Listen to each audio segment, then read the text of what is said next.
One of the most amazing developments in the world of the study of religion in the last 200 years has been the emergence of a new discipline beside theology and divinity called religious studies. Religious studies has its own methods, its own aims, its own structure, but it also has its own history. And Tarah, tell us about the beginnings of religious studies.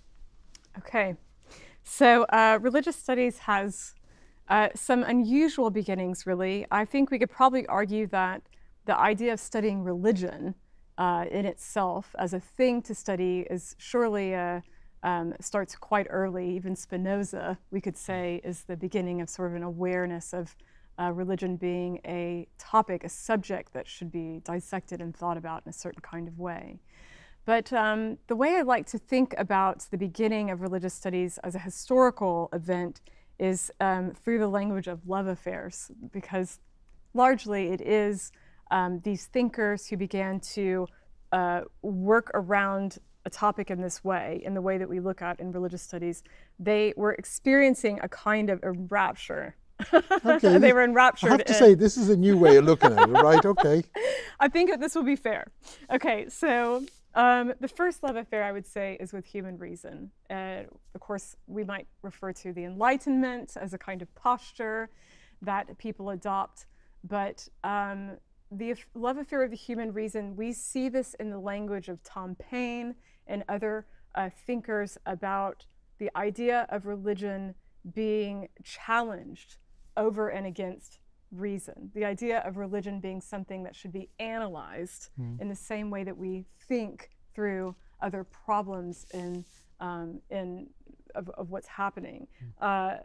We also see in the love affair of human reason something that is presented as a love affair with reason over and against ideas of intolerance and war. Of course, we've got lots of things going on in the background in this time period. So this is not just applying reason to religion, it's the love affair with reason, which then has an object, religion, which it then analyzes. Yes, absolutely. So that is how I would describe the first. Okay. The second love affair is with exotic cultures, and this is hugely a product of colonialism. So what happens with colonialism? We have people discover cultures that neither they recognize nor need them to. That is really the big one, is that we have people moving over to different countries that see that cultures have existed wholly without any reference to the religions of home, without Christianity, without the Bible. And that's massively challenging to the psyche of a person discovering that culture. We've got kind of two branches that come off of this. We have missions, so the idea of these cultures being discovered as idolatrous and the want to save them. But then we have the love affair, the idea that maybe perhaps the study of this tradition is something that is better than or greater than what I have been dissecting, the studying at home and tearing apart. And it's funny, for the first love affair, you mentioned Tom Paine.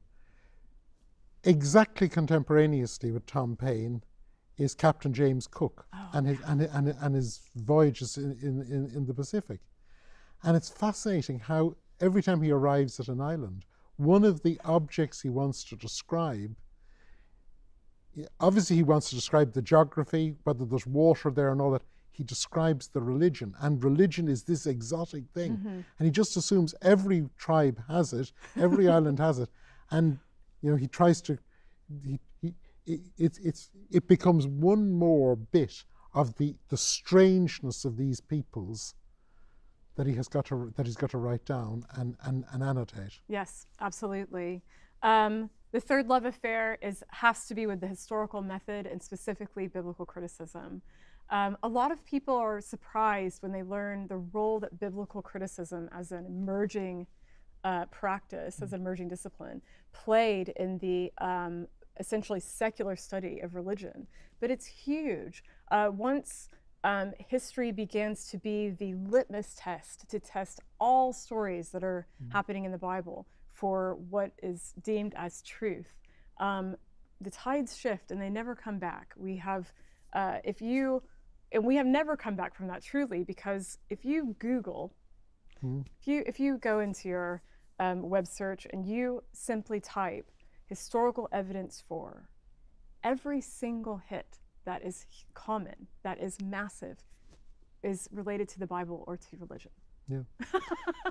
But that said, and I would completely agree with you that the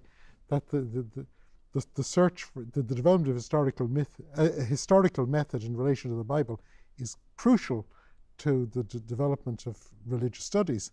We should also note how historical method has become part and parcel of who we are. Yes. Because we all love Sherlock Holmes. Yes. And Sherlock Holmes is the master of what's effectively a historical method. But equally, whenever there's a problem in, there's some scandal in the government or there's some scandal in a company, the methodology that we want to adopt to find out what went wrong is historical method. Yes, it is true. It is deeply embedded into the philosophy when we wake up in the morning is there, and it's... Well, I heard on the radio only I think it was yesterday morning, they found some impurities in food. And someone said, we've got to have a commission of inquiry. And it's clear they want to use the historical method to find out how this food that went wrong ended up on a supermarket shelf. Yes, absolutely. And so part of tracing the very early beginnings of religious studies and the energy that fuels religious studies, that historical method directed toward the Bible is a major fire that burns there, because it's the way that people begin to think about that literature. Yeah.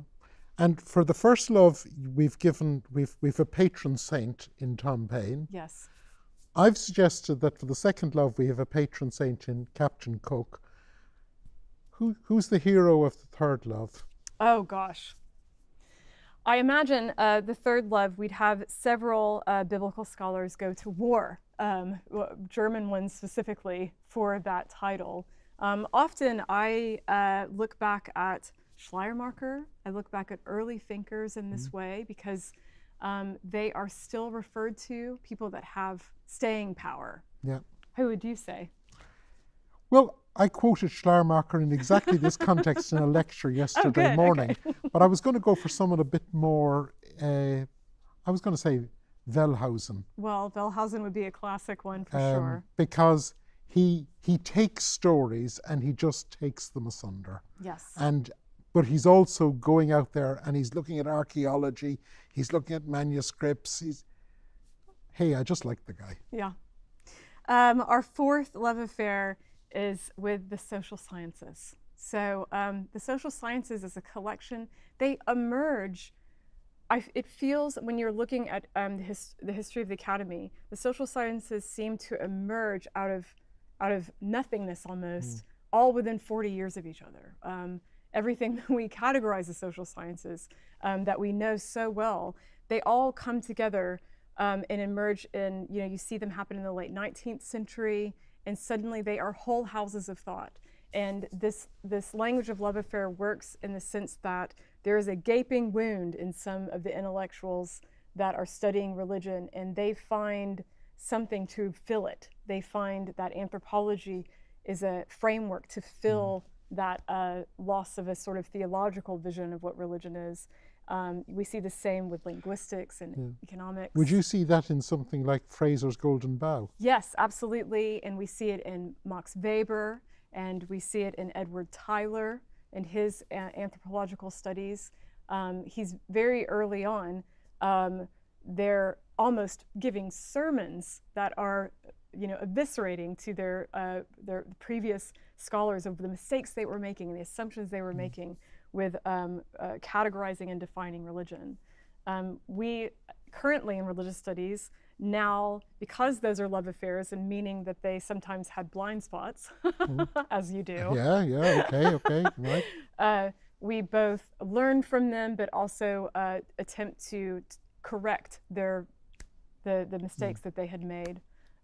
Early anthropology looks very different than current anthropology. But that said, there's a some people think, well, we can just, okay, we've identified these love affairs and we can just leave them there. Oh, but no. they're part of us. Oh yes, they are. They absolutely are. It's each of these. It's so interesting to think how much the social sciences have permeated just the academic study of religion. When we think the way that I'm describing it to you is reflective of the social sciences having influenced upon me. So they are ours to wrestle with now. Okay, well, do you know, that is a perfect potted history of the origins of religious studies. But I never thought of it in terms of 4 love affairs. But it is 4 love affairs. Oh, right, we need to, we had Tom Paine, Captain Cook, Schleiermacher and Wellhausen. Hey, who we have for the 4th? Oh my, I think for the social sciences, I think we'd have a 3-way tie. Okay. Of major influencers between Durkheim, Freud, Weber.